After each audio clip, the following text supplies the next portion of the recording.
This week, we are continuing our discussion of critical criminology. However, we are introducing the first conflict criminological paradigm, Marxist criminology. Many of you should know of Karl Marx. Karl Marx wrote that famous Communist Manifesto with his pal Frederick Engels in 1848. In his Communist Manifesto, he describes how there is an inherent conflict between the material forces of production and the social relations of production. The material forces are society's capacity to produce material goods. Social relations are relationships between people. So there you can see the conflict, right? You have the conflict between the material forces and the social relations. He goes further into describing the conflict. Specifically, he looks at the conflict in a capitalist system. In a capitalist system, you have a conflict between the workers and the employers. Under the capitalist system, you have these bourgeoisie. The bourgeoisie own the means of production. They're the ones who own the factories where the products are made, or they are the CEOs of the corporation that makes decisions on where the products are made. The proletariat are the workers. So they are the employees of the bourgeoisie. Marx describes that under a capitalist system, capitalist interests dominate the law-making process and the enforcement of those laws. So then the laws benefit the capitalists at the expense of the workers. So in many ways, laws allow the bourgeoisie to exploit workers. Therefore, crime and punishment reflect this power structure.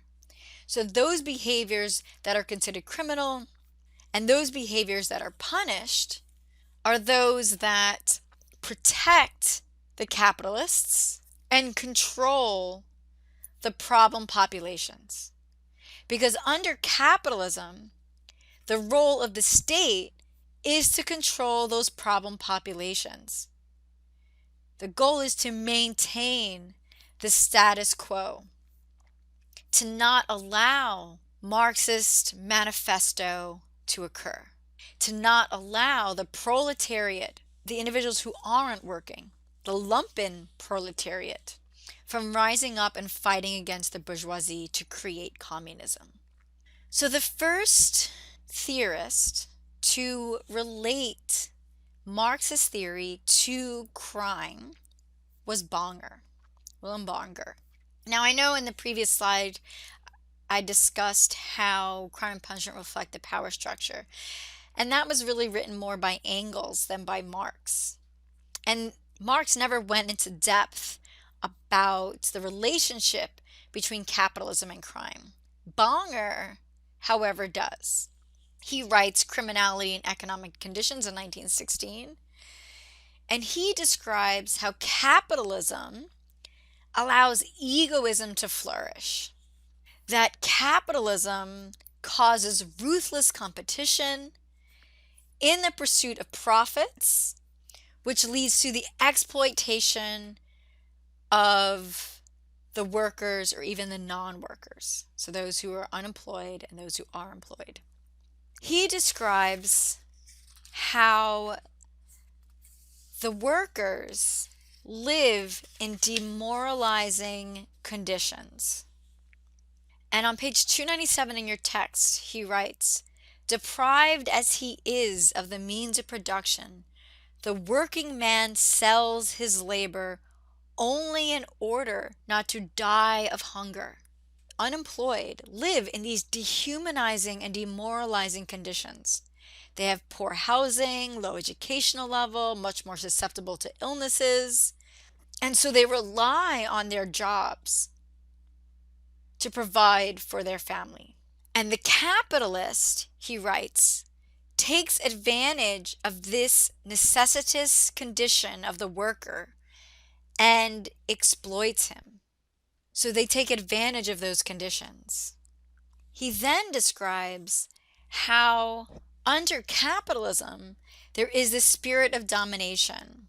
He explains that the bourgeoisie are able to exploit the workers, and they have unlimited opportunities to deceive the public. You can read this on page 287 of your text. He says this is made possible by capitalism. Bourgeoisie crimes can be committed only under an economic system of the kind that is ours. The bourgeoisie have little to fear from the criminal law. The penalties prescribed are relatively light in comparison to ordinary crimes. So the capitalists can commit these crimes often without detection, and if they are detected, they receive very minimal sentences. The lower classes, the proletariat, are more likely to be arrested, convicted, and imprisoned. And this has nothing to do so much with the crimes that they've committed, but with their power. They are less likely to afford a lawyer. They are less likely to be able to post bail, and their family and their community often lacks power or the capacity to come to their assistance. So the capitalists are much higher on the social ladder, and they are much more able to invoke the law on their behalf. So despite the harm that these corporations cause, such as large-scale swindles of money, retirement, taking pensions, taking people's life savings, taking people's 401k plans, selling defective products, selling harmful food, pharmaceutical companies selling harmful drugs, exposing employees to hazardous and toxic agents, polluting the environment, causing illness, injuries, and death.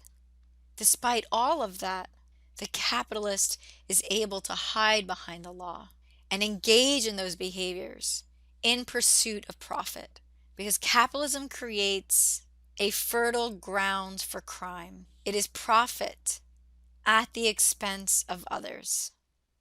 So that's Bonger's theory of criminality and economic conditions. The next theory we're going to discuss is Spitzer's, a Marxian theory of deviance.